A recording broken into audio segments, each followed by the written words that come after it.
On an ordinary gray morning, I found myself driving to my mundane and uninteresting job, reflecting on how my once successful and normal life had led to loneliness.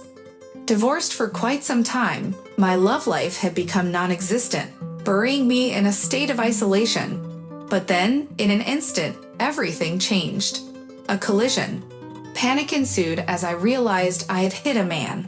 Unsure of what to do, I summoned all my composure and stepped out of the car. There she was, a girl bleeding and in need of help.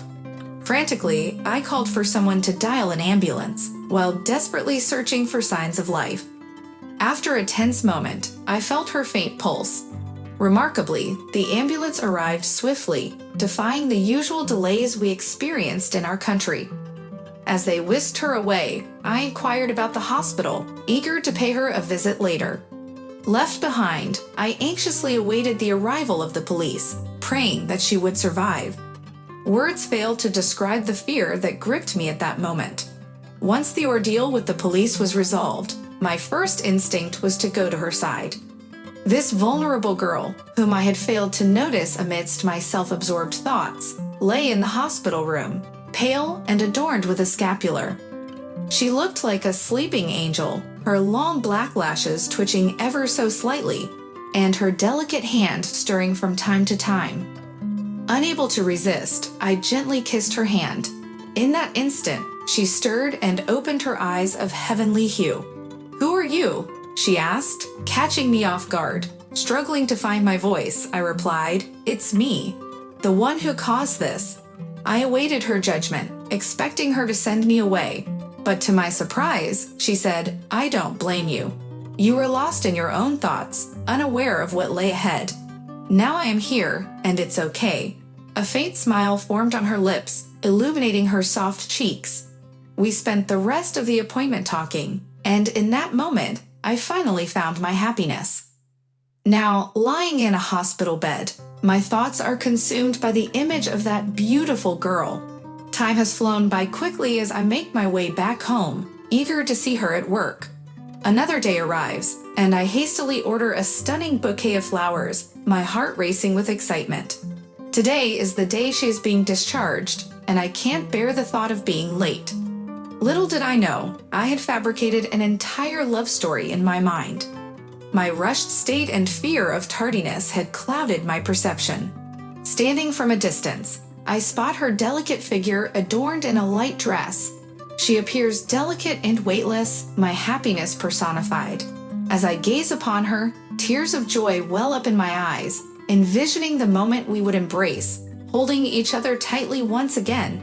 However, a figure emerges from behind me, unnoticed at first.